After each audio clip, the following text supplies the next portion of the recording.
Electronic media ಹಾಗೂ print media ಎಲ್ರಿಗೂ ನಮಸ್ಕಾರ. ಮೊದಲನೇದಾಗಿ ಇದೇ ಜನವರಿ 19ನೇ ತಾರೀಕು ಟ್ರೇಲರ್ ಬಿಡುಗಡೆ ಆಯಿತು.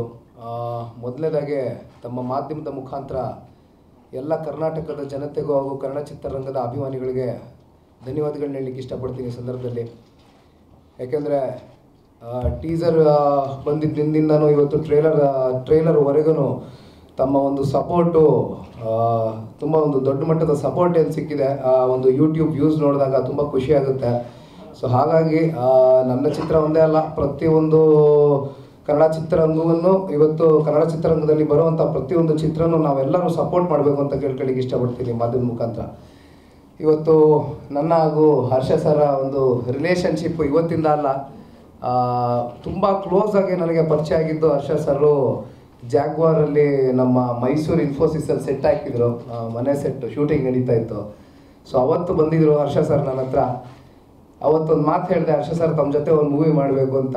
ಇವತ್ತು ಆ ಕನಸು ನನಸಾಗಿದೆ. ಸೊ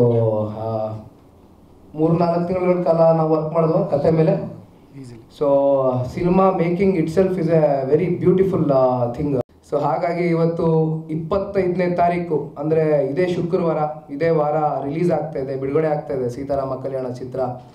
ಸೀತಾರಾಮ ಕಲ್ಯಾಣ ಚಿತ್ರದ ವಿಶೇಷತೆ ಏನು ಅಂದರೆ, ನಮ್ಮ ತಂದೆಯವರು ಹಲವಾರು ಬಾರಿ ಹೇಳಿದ್ದಾರೆ ಮಾಧ್ಯಮದಲ್ಲಿ, ಕೌಟುಂಬಿಕ ಚಿತ್ರಗಳು ಇತ್ತೀಚಿನ ದಿನಗಳಲ್ಲಿ ನಾವು ಕಂಡಿಲ್ಲ.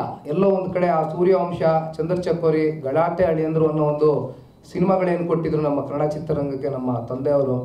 ಎಲ್ಲೋ ಒಂದು ಕಡೆ ಅವರ ಒಂದು ಆಸೆ ಇತ್ತು, ಮತ್ತೊಮ್ಮೆ ಕೌಟುಂಬಿಕ ಚಿತ್ರ ಕೊಡಬೇಕು ನಮ್ಮ ಬ್ಯಾನರ್ನ ಮುಖಾಂತರ ಅಂತ. ಸೊ ಹಾಗಾಗಿ ನಾವೆಲ್ಲರೂ ಕೂತ್ಕೊಂಡು ಕತೆ ಮಾಡಿದ್ದೀವಿ. ಪ್ರತಿದಿನ ಪ್ರತಿನಿತ್ಯ ಎಷ್ಟೋ ಸಲ ನಮ್ಮಲ್ಲೇ ಒಂದು ಸೀನ್ಗಳ ವಿಷಯವಾಗಿ ಇದಿದ್ರೆ ಹಾಗೆ ಅದಿದ್ರೆ ಹಾಗೆ ಜಗಳಗಳು ಆಗಿದೆ, ಜಗಳಗಳಾಗಿರುವಂಥ ದಿನವೂ ಇದೆ. ಸರ್ ಹಂಗೆ ಮಾಡಿದ್ರೆ ಹಿಂಗೆ ಮಾಡಿದ್ರೆ ಜಗಳ ಅಂದರೆ it's A very positive, in a very positive arguments ಅಂತ ಹೇಳಲಿಕ್ಕೆ ಇಷ್ಟಪಡ್ತೀನಿ, ಸಾರಿ. ಸೊ ಹಾಗಾಗಿ ಇವತ್ತು ಮೊದಲನೇದಾಗಿ ಇವತ್ತು ಚಿತ್ರದ ಸಕ್ಸಸ್ ಬಂದು ಕತೆ ತುಂಬ ಆಯ್ಕೆ ಮಾಡೋದ್ರಲ್ಲಿ ತುಂಬ ಹುಷಾರಾಗಿ ಆಯ್ಕೆ ಮಾಡಬೇಕಾಗುತ್ತೆ. ಯಾಕೆಂದರೆ ನಮ್ಮ ಆಡಿಯನ್ಸ್ ಏನಿದ್ದಾರೆ, ನಮ್ಮ ಕನ್ನಡ ಚಿತ್ರರಂಗದ ಆಡಿಯನ್ಸು, ಪ್ರತಿ ಹೊರಭಾಷೆ ಚಿತ್ರಗಳು ಇವತ್ತು ಬರ್ತಾ ಇದೆ, ನಾವೆಲ್ಲ ಗಮನಿಸಿದ್ದೀವಿ. ಪ್ರತಿ ಹೊರಭಾಷೆ ಚಿತ್ರನೂ ನಾವು ಅಷ್ಟೇ ಸಪೋರ್ಟ್ ಮಾಡ್ತಾ ಇದ್ದೀವಿ. ಆದರೆ ಎಲ್ಲೋ ಒಂದು ಕಡೆ ಅವರ ಒಂದು ಎಕ್ಸ್ಪೋಜರ್ ಲೆವೆಲ್ಸ್ ಏನಿದೆ, ಬೇರೆ ಬೇರೆ ಭಾಷೆ ಚಿತ್ರಗಳ ಒಂದು ಎಕ್ಸ್ಪೋಜರ್ ಲೆವೆಲ್ಸು. ಸೊ ಈ ಒಂದು ಎಕ್ಸ್ಪೋಜರ್ ಲೆವೆಲ್ಸ್ ಮಧ್ಯೆ ನಮ್ಮ ಕನ್ನಡ ಚಿತ್ರರಂಗಕ್ಕೆ ಒಂದು ಒಳ್ಳೆ ಚಿತ್ರ ಕೊಡಬೇಕು, ಯಶಸ್ವಿಯಾದಂಥ ಚಿತ್ರ ಕೊಡಬೇಕು ಅನ್ನೋ ಒಂದು ಸಣ್ಣ ಪ್ರಯತ್ನ ಪಟ್ಟಿದ್ದೀವಿ. ನಮ್ಮ ಸೀತಾರಾಮ ಕಲ್ಯಾಣ ತಂಡದಿಂದ ಎಲ್ಲರೂ ತುಂಬ ಕಷ್ಟಪಟ್ಟು ಕೆಲಸ ಮಾಡಿದ್ದೀವಿ. ನಮ್ಮ ಸ್ವಾಮಿಯವ್ರ ಬಗ್ಗೆ ಹೇಳಲಿಕ್ಕೆ ಇಷ್ಟಪಡ್ತೀನಿ. ಮಂಡ್ಯದವರು ತುಂಬ ಕಷ್ಟಪಟ್ಟಿದ್ದಾರೆ ಆ್ಯಂಡ್ ವೆರಿ ಕಲರ್ಫುಲ್ ಟಿಂಟಲ್ಲಿ ಸಿನಿಮಾ ತೆಗೆದಿದ್ದಾರೆ. ನಾವು ಅಂದ್ಕೊಂಡಂಗೆ ಸಿನಿಮಾ ಮುಂದಿದೆ, ತುಂಬ ಖುಷಿಯಾಗಿದೆ. ಥ್ಯಾಂಕ್ ಯು ಸ್ವಾಮಿಯವರೇ, ಥ್ಯಾಂಕ್ ಯು. ಅದೇ ರೀತಿ ನಮ್ಮ ಆರ್ಟ್ ಡೈರೆಕ್ಟರ್ ಅವ್ರು ಕೂತಿದ್ದಾರೆ ಇಲ್ಲೇ, ರವಿಯವರು. Brother thank you. ತಮ್ಮ ಒಂದು ವರ್ಕ್ ತುಂಬ ಚೆನ್ನಾಗಿ ಎದ್ದು ಕಾಣ್ತಾ ಇದೆ ಒಂದು ಚಿತ್ರದಲ್ಲಿ. ಯಾಕೆಂದರೆ ಒಂದು ಸೆಟ್ ವರ್ಕು, ಕೌಟುಂಬಿಕ ಚಿತ್ರ, ಕಲರ್ಫುಲ್ ಅಂದ ತಕ್ಷಣ it will be always A challenge for an art ಡೈರೆಕ್ಟ್ರು. ಪಾಪ ನೀವು ಪ್ರತಿಯೊಂದು ಹಂತದಲ್ಲೂ ಪ್ರತಿದಿನ ಪ್ರತಿನಿತ್ಯ ಇದ್ರಿ ಸೆಟ್ ಮೇಲೆ. ಸೊ ಹಾಗಾಗಿ ತಮಗೂ ಕೂಡ ಧನ್ಯವಾದಗಳು ಈ ಒಂದು ಸಂದರ್ಭದಲ್ಲಿ. ಅದೇ ರೀತಿ ನಮ್ಮ Muni sir is always been guiding me in every possible way in my life. So ಹಾಗಾಗಿ ಇವತ್ತು ಮುನಿ ಸರ್ಗೆ ನಾನೇ ಖುದ್ದಾಗಿ ಇನ್ವೈಟ್ ಮಾಡಿದ್ದೆ. ಸೊ ನಮ್ಮ ಮುನಿ ಸರ್ ಒಂದು ಪ್ರೆಸೆನ್ಸ್ ಏನಿದೆ ತುಂಬ ಸಂತೋಷ ತಂದುಕೊಟ್ಟಿದೆ ನನಗೆ. Thank you Muni sir. ಅದೇ ರೀತಿ ಕುರುಕ್ಷೇತ್ರ ಚಿತ್ರದ ಬಗ್ಗೆನೂ ಒಂದೆರಡು ಮಾತಾಡ್ತೀನಿ. ನನಗೆ ಅವಕಾಶ ಮಾಡಿಕೊಟ್ಟಂಥ ಮುನಿ ಸರ್ಗೆ, ಅಂದರೆ ಅಭಿಮನ್ಯು ಕ್ಯಾರೆಕ್ಟರ್ ನಾನೇ ಪ್ಲೇ ಮಾಡಬೇಕು ಅಂತ ಅವರ ಒಂದು ಭಾವನೆಯನ್ನು ಇಟ್ಕೊಂಡು ಬಂದಿದ್ರು ಅವತ್ತು. ಆ ಭಾವನೆಗೆ ನಾನು ರೆಸ್ಪೆಕ್ಟ್ ಕೊಟ್ಟು ಇವತ್ತು ಆ ಚಿತ್ರನ ಕಂಪ್ಲೀಟ್ ಮಾಡಿ ಆಚೆ ಬಂದೆ. ಅದೇ ರೀತಿ ನಮ್ಮ ಮುನಿ ಸರ್ ಅವರು ಚೆನ್ನಾಂಬಿಕಾ ಫಿಲಮ್ಸ್ ಬೇರೆ ಅಲ್ಲ, ಮುನಿ ಸರ್ ಅವ್ರ ಫಿಲಮ್ಸ್ ಬೇರೆ ಅಲ್ಲ. ಸೊ ಆ ರೀತಿ ನನ್ನ ಒಂದು ಬ್ಯಾನರ್ನಲ್ಲಿ ಯಾವ ರೀತಿ ನಡೆಸ್ಕೋತಾರೆ ಅದಕ್ಕಿಂತ ಒಂದು ಒಳ್ಳೆ ರೀತಿಯಲ್ಲಿ ನನ್ನ ನಡೆಸ್ಕೊಂಡ್ರು ನಮ್ಮ ಮುನಿ ಸರ್ ಅವರು. ಸೊ ಹಾಗಾಗಿ ತುಂಬ ಧನ್ಯವಾದಗಳು ಮುನಿ ಸರ್. ನನ್ನಿಂದ ಏನಾದ್ರು ತೊಂದರೆ ಆಗಿದ್ದರೆ ಕ್ಷಮಿಸ್ಬಿಡಿ. Thank you.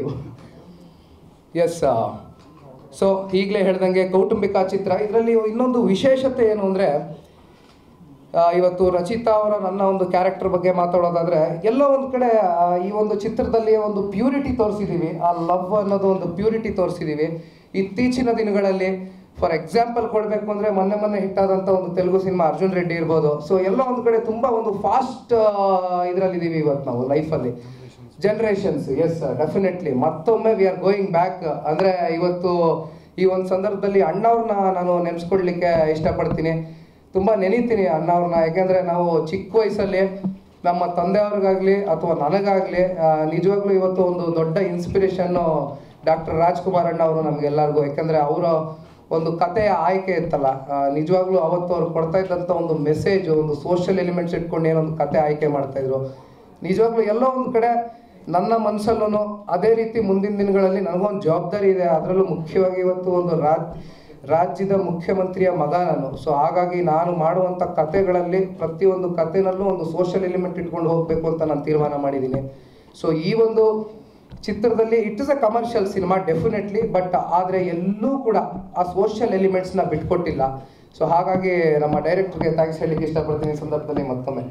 ಎಸ್, ಅನೂಪ್ ರೂಬಿನ್ಸ್ ಅವರು ಮ್ಯೂಸಿಕ್ ಕೊಟ್ಟಿದ್ದಾರೆ, ತುಂಬ ಅದ್ಭುತವಾಗಿ ಕೊಟ್ಟಿದ್ದಾರೆ. ಈಗಾಗಲೇ ನಿನ್ನ ರಾಜ ನಾನು ನನ್ನ ರಾಣಿ ನೀನು ಸಾಂಗು ಆಲ್ರೆಡಿ ತುಂಬ ಹಿಟ್ಟಾಗಿದೆ, ಜನಗಳ ಮನಸ್ಸಿಗೆ ನಾಟಿದೆ ಆ ಒಂದು ಸಾಂಗು. ಸೊ ಹಾಗಾಗಿ ಮತ್ತೊಮ್ಮೆ ಕನ್ನಡ ಚಿತ್ರರಂಗದ ಅಭಿಮಾನಿಗಳಿಗೆ ಧನ್ಯವಾದ. ಈ ಒಂದು ಸಾಂಗ್ ಹಿಟ್ ಮಾಡಿದ ಒಂದು ಯಶಸ್ಸಿಗೆ ಕಾರಣಕರ್ತಾದಂಥ ನೀವು. ದಯವಿಟ್ಟು ಪ್ರತಿಯೊಂದು ಸಾಂಗು ಚೆನ್ನಾಗಿದೆ, ವಿಜುವಲಿ ಒಂದಷ್ಟು ಸಾಂಗ್ಸ್ ಚೆನ್ನಾಗಿರುತ್ತೆ, ಒಂದಷ್ಟು ಸಾಂಗ್ಸ್ ಆಡಿಯೋ ಕೇಳಿದ ತಕ್ಷಣ ಹಿಟ್ಟಾಗೋಗುತ್ತೆ. ಸೊ ಹಾಗಾಗಿ ತುಂಬ ಚೆನ್ನಾಗಿ ಮೂಡ್ ಬಂದಿದೆ ಸಿನಿಮಾ. ಕೇವಲ ಇದು ನನ್ನೊಬ್ಬನ ಎಫರ್ಟ್ ಇಲ್ಲ ಅಥವಾ ಹರ್ಷ ಸರ್ ಎಫರ್ಟ್ ಅಲ್ಲ.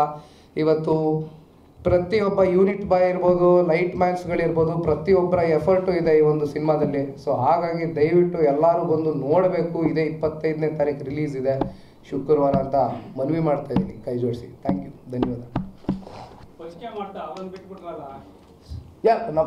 ಅಯ್ಯೋ ಸುನಿಲ್, ಸಾರಿ ಬ್ರದರ್, ಸಾರಿ ನಮ್ಮ ಎಕ್ಸಿಕ್ಯೂಟಿವ್ ಪ್ರೊಡ್ಯೂಸರ್ ಸುನಿಲ್ ಅವರು ನನ್ನ ಪರವಾಗಿ ಇವತ್ತು ಇನ್ನೊಂದು ವಿಷಯ, ನಮ್ಮ ತಂದೆಯವರು 1 ವರ್ಷಗಳ ಕಾಲ ಜಾಗ್ವಾರಲ್ಲಿ ನನ್ನ ಜೊತೆನೇ ಇದ್ದರು 24 hours. ಇವತ್ತು ಅವರ ಒಂದು ಸಮಯದ ಒತ್ತಡ ಇದೆ, ಅದನ್ನು ರೆಸ್ಪೆಕ್ಟ್ ಮಾಡ್ತೀನಿ ನಾನು. ಸೊ ಹಾಗಾಗಿ ಯಾವುದೇ ಕಾರಣಕ್ಕೂ ಅವ್ರಿಗೆ ತೊಂದರೆ ಕೊಡ್ಲಿಕ್ಕೆ ಹೋಗಿಲ್ಲ. ಸೊ ಆ ತೊಂದರೆ ಎಲ್ಲ ನಮ್ಮ ಸುನಿಲ್ ಅವರು ತೊಗೊಂಡಿದ್ದಾರೆ ಪ್ರೊಡಕ್ಷನ್ ವಿಚಾರವಾಗಿ. ಫೈನಲಿ ಅಕೌಂಟ್ಸ್ ಎಲ್ಲ ನಾನು ಫೈನಲ್ ಮಾಡ್ತಾ ಇದ್ದೆ. ಸೊ ಹಾಗಾಗಿ ಥ್ಯಾಂಕ್ ಯು ಸುನಿಲ್ ಅವರೇ, ಥ್ಯಾಂಕ್ ಯು. ಎಸ್ ಸರ್, ಏನಾದ್ರು ಪ್ರಶ್ನೆಗಳಿದ್ದರೆ ಅಥವಾ director sir? Yes sir. Sorry sir ಆಯಿತು ಸರ್.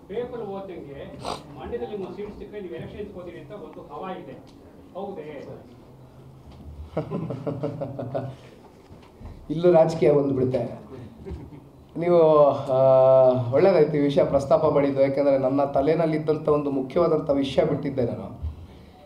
ಏನಂದರೆ ನನ್ನ ಕರ್ನಾಟಕದ ಜನತೆಗೆ ಕನ್ನಡ ಚಿತ್ರರಂಗದ ಅಭಿಮಾನಿಗಳಿಗೆ ನನ್ನ ರಿಕ್ವೆಸ್ಟ್ ಏನಂದರೆ, ಪ್ಲೀಸ್ ಪೊಲಿಟಿಸೈಸ್ ಮಾಡೋದು ಬೇಡ. ಸಿನಿಮಾ ಹಾಗೆ ಉಳ್ಕೊಳ್ಳಿ, ರಾಜಕಾರಣ ಹಾಗೆ ಉಳ್ಕೊಳ್ಳಿ. ಯಾಕೆಂದರೆ ನಾವೆಲ್ಲರೂ ಕಷ್ಟಪಟ್ಟು ಸಿನಿಮಾ ಮಾಡಿದ್ದೀವಿ.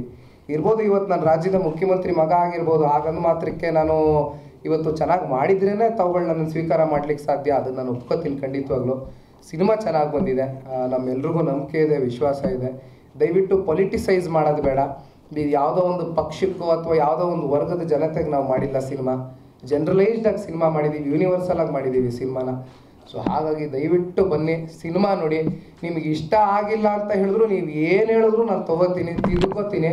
ಬಟ್ ತುಂಬ ಕಷ್ಟಪಟ್ಟು ಎಫರ್ಟ್ ಹಾಕಿ ಮಾಡಿದ್ದೀವಿ, ನಂಬಿಕೆ ಇದೆ, ವಿಶ್ವಾಸ ಇದೆ, ಚೆನ್ನಾಗಿ ಬಂದಿದೆ ಅನ್ನೋದು ದಯವಿಟ್ಟು ಥಿಯೇಟ್ರಿಗೆ ಬಂದು ನೋಡಬೇಕು ಅಂತ ಮನವಿ ಮಾಡ್ತೀನಿ ಅಷ್ಟೇ.